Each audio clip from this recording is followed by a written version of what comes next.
Whitby. I do regular affairs at Qredo. I'm joined today by Stani of Aave. Stani, would you like to say a few words and say hello? I'm sure everybody knows you already. Well, yeah. So practically, I'm Stani. I'm the CEO and founder of Aave, and Aave is practically a decentralized liquidity protocol where users can deposit cryptographic assets such as ETH, wrapped BTC, Aave stablecoins, and earn interest. And as you deposit into the protocol, you can also draw a credit line or delegate that credit line to someone else. And the protocol itself, we launched it 1 year ago, and there's roughly over 4 billion worth of value locked in the smart contracts, which practically means like total locked value is the term used quite frequently in DeFi. And it means that how much value there is in the smart contract, so how people trust your contracts. And the interesting part about the Aave protocol is that it's governed by the token holder DAOs, and pretty much yeah. So that's the short introduction. Today, really. So Qredo's launching a DAO. There are a bunch of other DAOs in the marketplace at the moment, and they're all supporting these new decentralized protocols, which are causing a bit of head scratching for the regulators. They're not really sure how to regulate them. They're not really sure if they can regulate them. So yeah, it's just a chat today about, I think, what our objectives are going to be in terms of the DAO space, and how we can actually make these things work for the benefit of society and for the benefit of the users. Also, it might be worth interesting to touch upon the risks as well. So why don't we start with that first question? How would you explain what the DAO is to somebody that's coming into this space brand new? Yeah, so I think, there's nothing that much magical about DAOs in the sense. I mean, it's pretty much people coming to and kind of like forming a way to organize themselves and organize on something that they want to govern jointly. And I could see like DAOs being some sort of agreement where you govern certain thing with the use of blockchain, which practically means that whatever you choose to decide, you're using practically the blockchain. Might be Ethereum, for example, and in this case, it brings kind of like efficiency in the sense that if the DAO members or practically the people who want to collaborate on an initiative can do fairly easily from any part of the world. So it's easy way to come together, vote on ideas, vote on subjects. And where DAOs are pretty powerful is when you could actually vote on changing on-chain code, and that's very powerful because you can't like the decision making in DAOs is very kind of good in the sense that whatever the DAO decides, you can't go and change or affect that decision.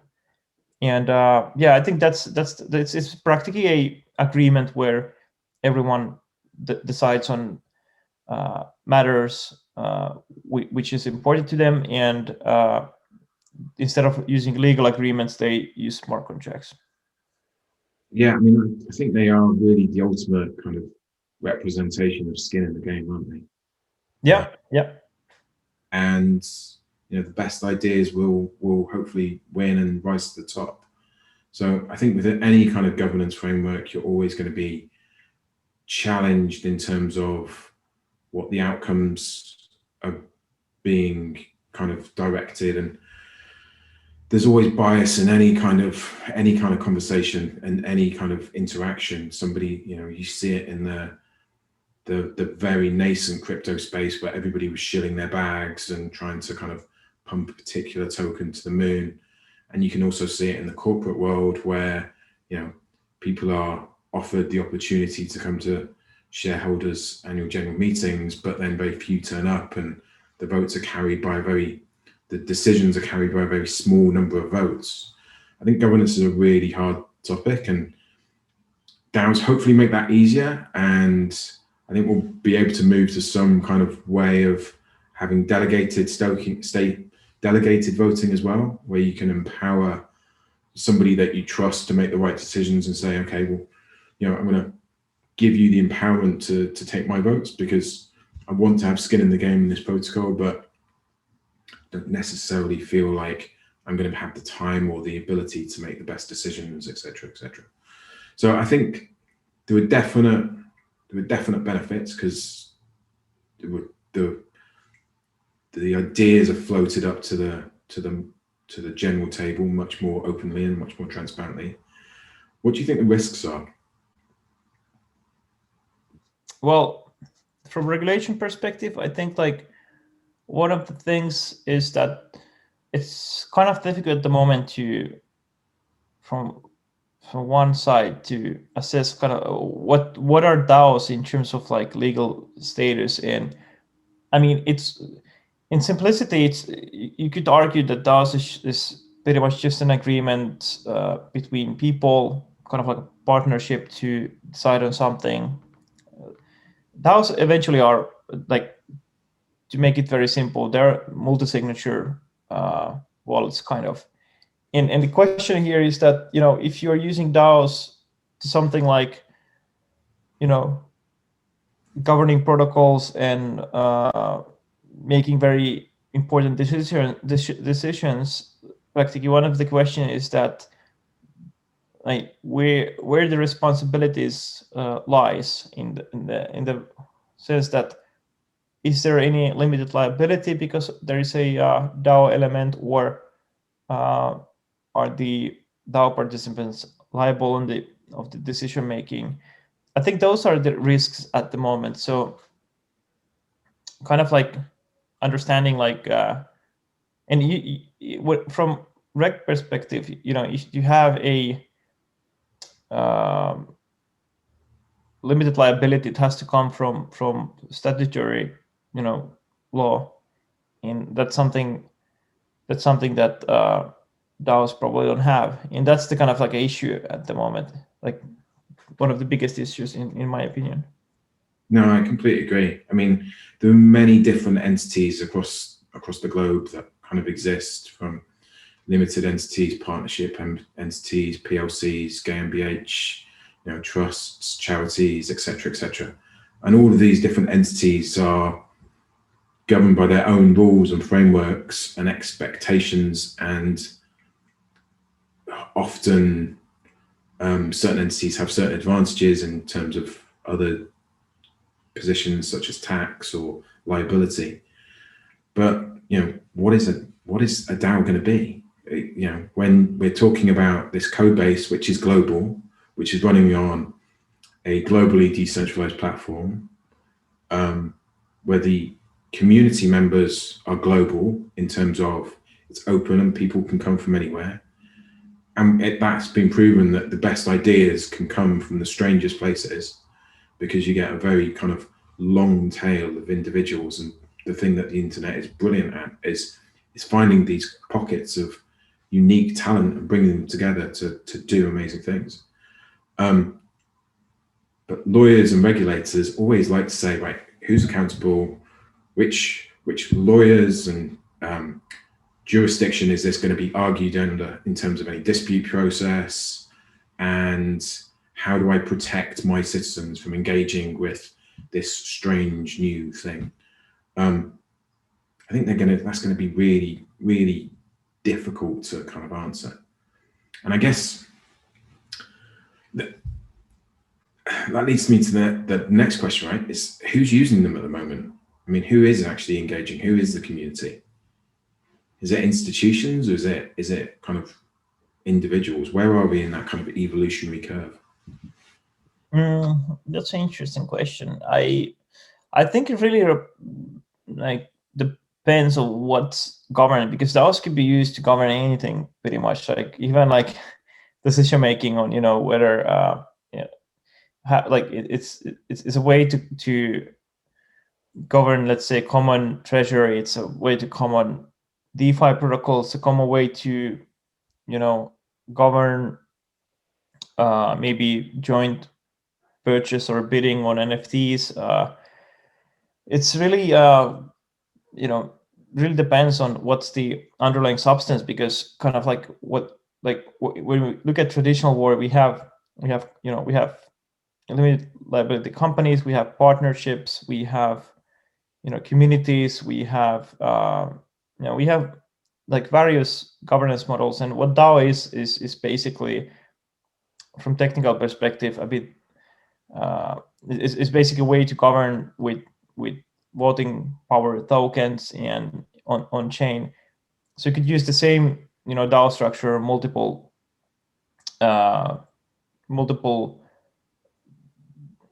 venues. And I think like when it comes to decentralized finance, I think institutions are very active.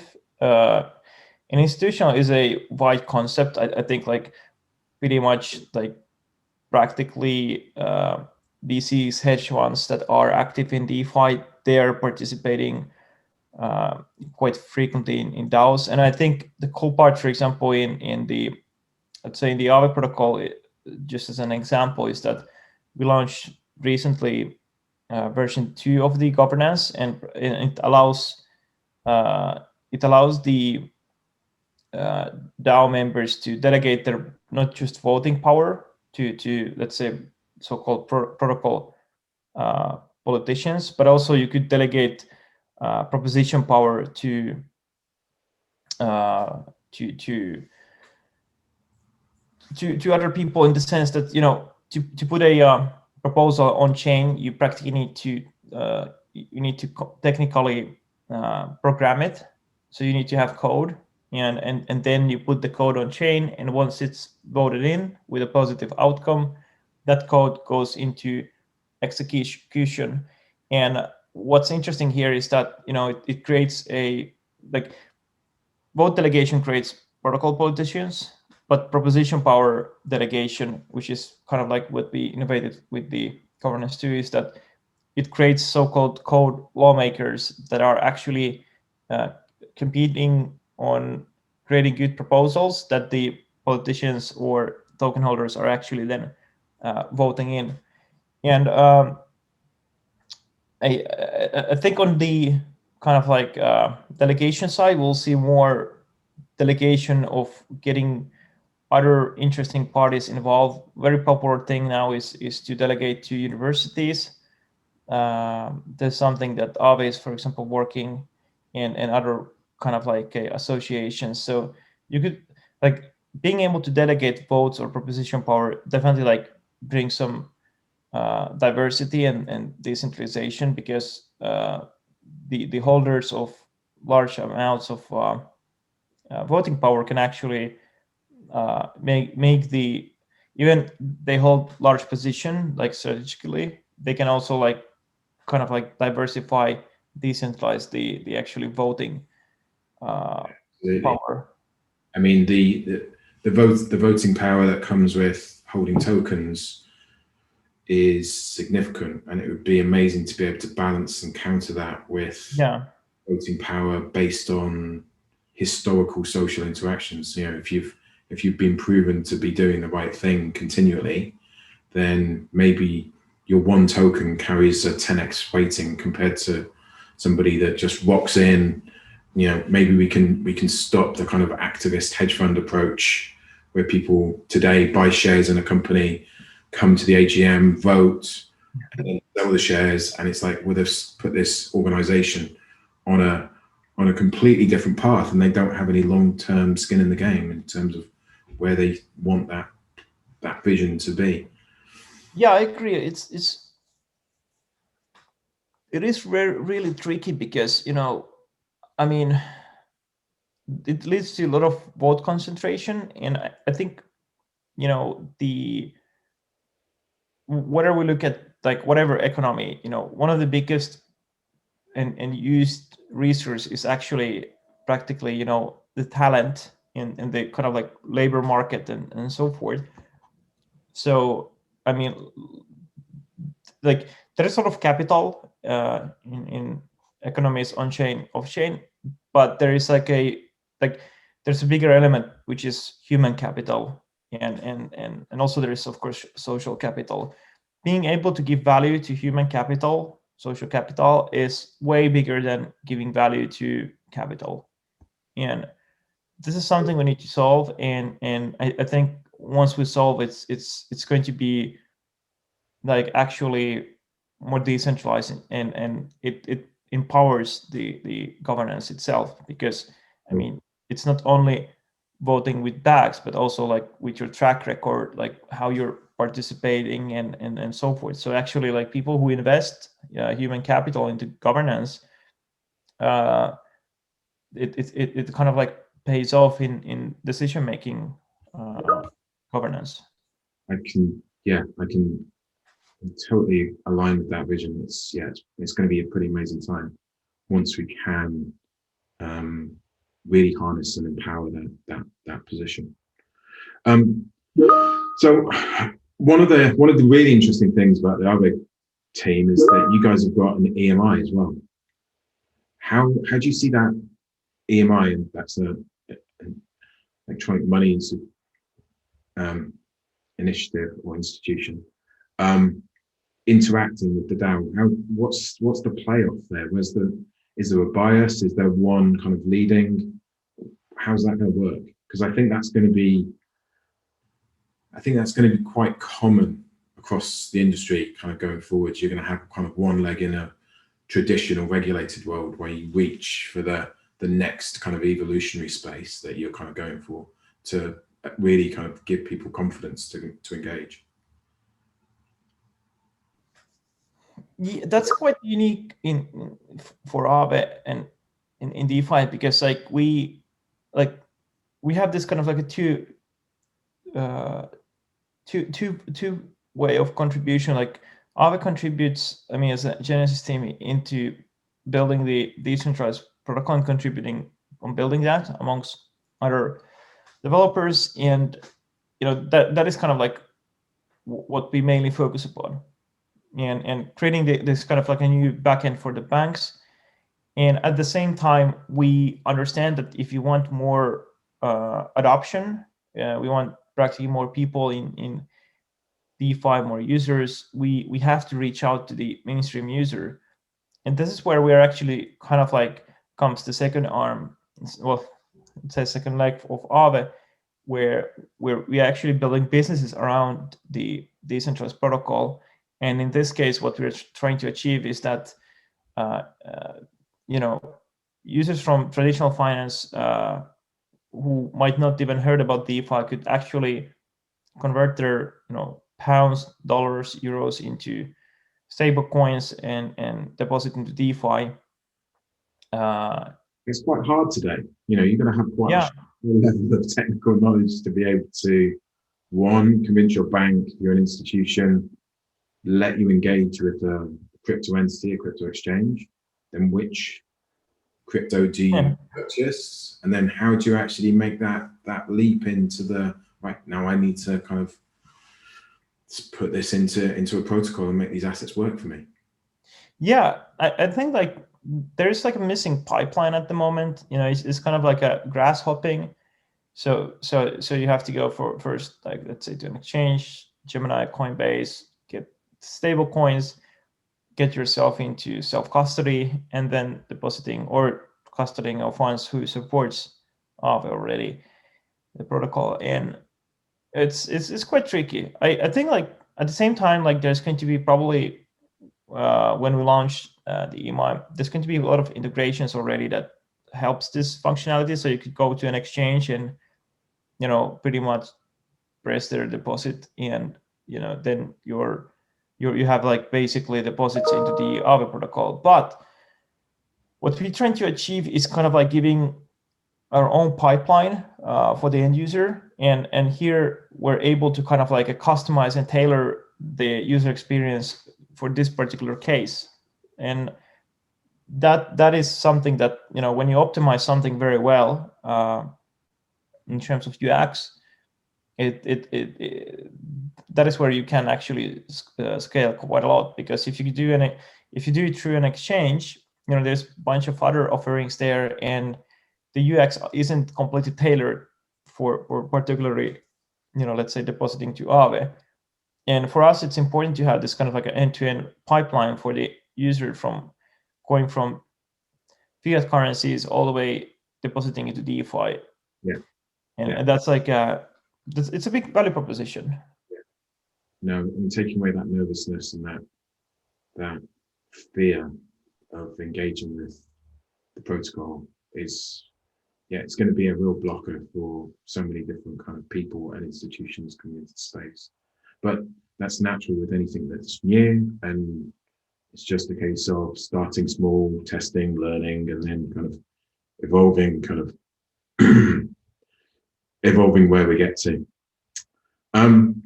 So if you go back and focus on the DAOs again, because I think the regulated entities will force and channel more entities and more institutional money into these protocols.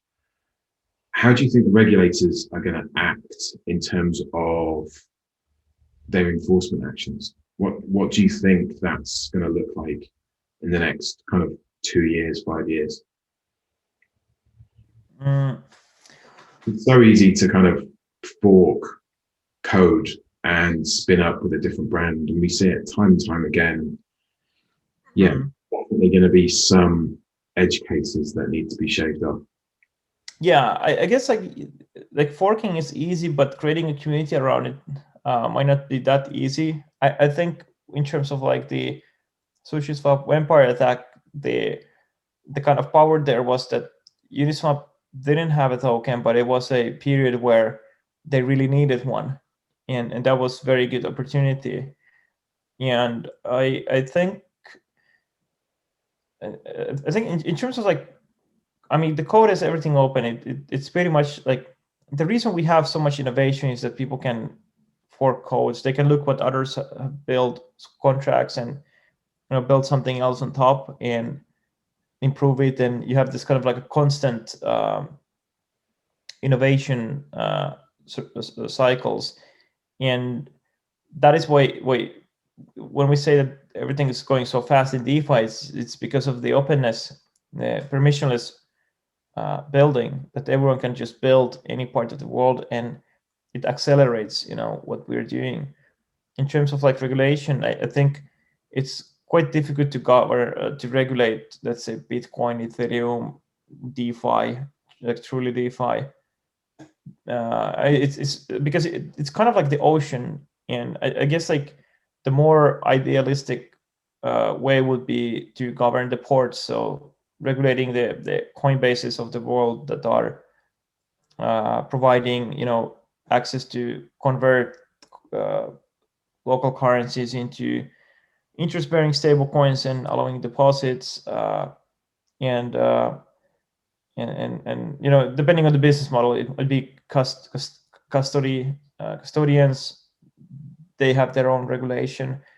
So practically, I guess like what we have been applying now for this date on regulating cryptocurrency businesses, they definitely should be regulated, but the protocol itself, I don't think it's the best place to regulate. It's just too burdensome. And the actual like where you see a lot of value from regulation is those kind of like ports into like using cryptocurrencies and using DeFi. Yeah, no, I completely agree. I mean, it's definitely going to have its place. There's a lot of innovation that's happening in that decentralized protocol, open and transparent code. And we should focus the regulation in the first instance on fiat on ramps, making sure that the participants that are engaging in accessing this new world are vetted and are kind of either real entities or real people or whatever they're doing. But in terms of allowing people to explore this open code base, it's really a case of, you need to do your own research, you need to look at the code, you need to understand it, and you need to listen to the community. And I think the DAOs are going to prove themselves so valuable in terms of the level of engagement that one has with them and the longevity of the position. Obviously, any code is subject to risks in terms of hacks and breaches, but that's just going to have to be the kind of natural evolution. And over time, things will harden and things will get much more easily able to be engaged with in a trustworthy manner. So yeah, I think it's we're still so small in terms of, $4 billion worth of assets. TVL is huge, and massive kudos for you. But that's not the big goal that we're ending for. I mean, if you look at the total value of all assets in the world, there's a lot more to come in this space. So yeah, it's going to be really exciting, and I hope that the regulators give us enough space to be able to innovate and run these experiments and build these new systems. So where do you think that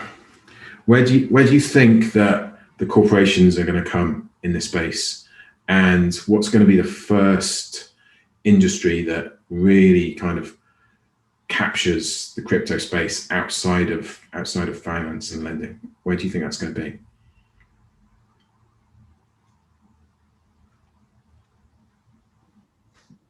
Yeah, I think in terms of like regulators, it's hard to say. I mean, we're trying to do a lot of policy work and understand like where regulators are at, and I think there's some clearance coming at some point pretty soon. That's something that we definitely think, but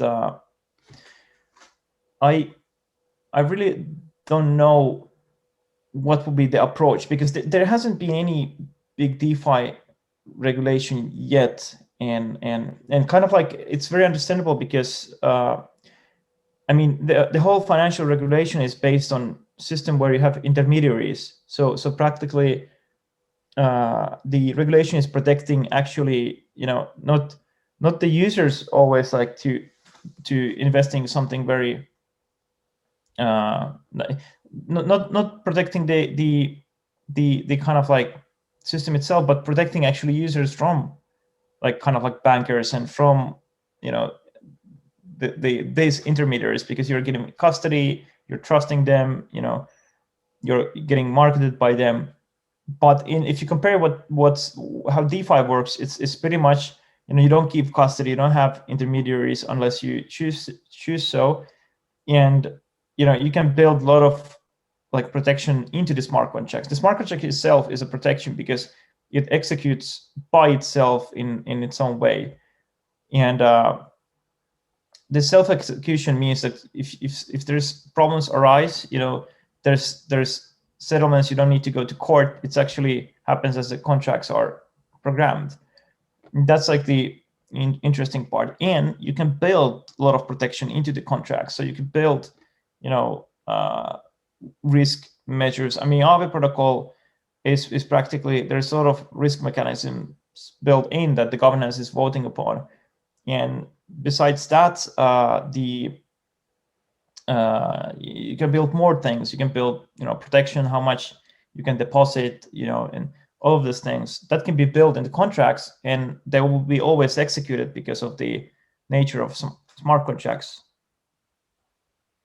Yeah, and there's all sorts of different logic that we can put into smart contracts, like tiering and release, positions where you can time lock release of assets. There's all sorts of different security measures that we can start to build in. I think will that will really help give people comfort and confidence in these various different tools and protocols and liquidity pools. I think we're seeing people like Grayscale obviously come in massively. We saw MicroStrategy go really big into Bitcoin. Who do you think is going to be following them into Ethereum? Who's going to be the first kind of first mover? Is it going to be a Visa or a PayPal? They seem to be quite proactive in the space at the moment.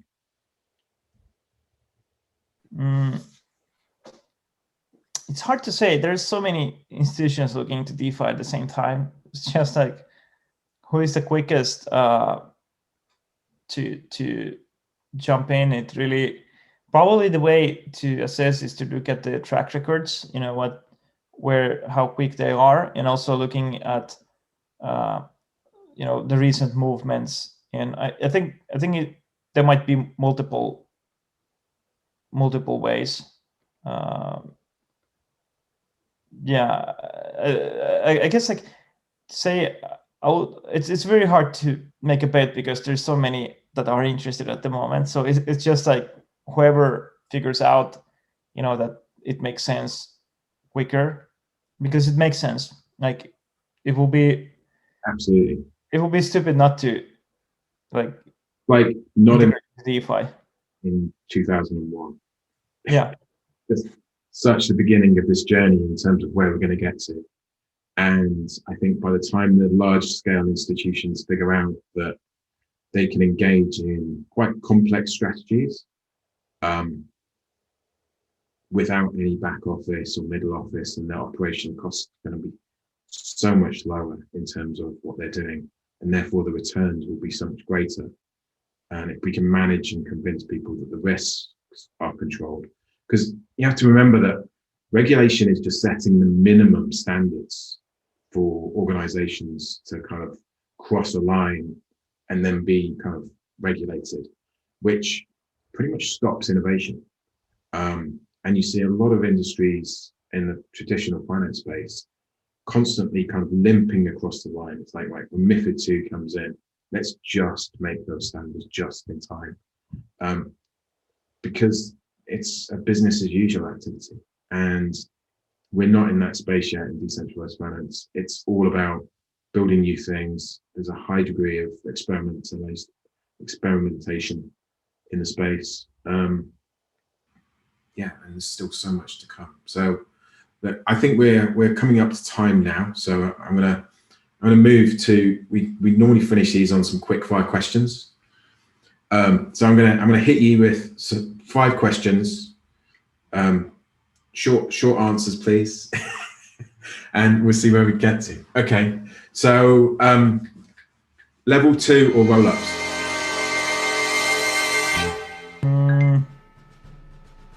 Level 2 or roll-ups? Well, roll-ups are kind of like level 2, but it's hard to say. Main chain, I guess. Main chain. Yeah, it's hard to say. I don't know. I like the idea of roll-ups, and side chains are interesting, but it really depends. I think the holy grail is ETH 2.0 sharding, but there is still long road there. So I'm very keen to see how roll-ups and layer 2s and other chains are kind of getting traction for the next 6 months. Hardware wallets or smart contract wallets?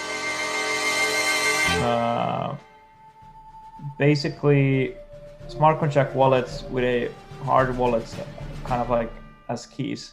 Okay, nice.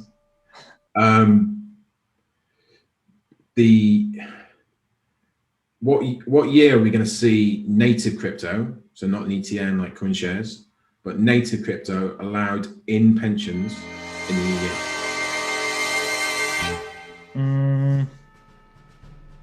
2021. Wow, that's ambitious. I would have gone for 2024 after MiCA comes into force, right? Yeah. But we'll see. I mean, if that was the case, 2021 would be awesome. I think it's a real shame that the FCA have blocked UK citizens putting like stuff like the CoinShares instruments into their pensions. I think it's a real misstep. But yeah, okay, I'm with you on 2021. Let me see if I can help you there. That would be cool. Okay, and last question: ETH flippening, yes or no? Yes. I think yes as well. Awesome. Stani, it's been really nice to have this chat. Yeah, I think we should do it more often. Thank you so much for having me here, Ben. And cheers. Take care. Take care.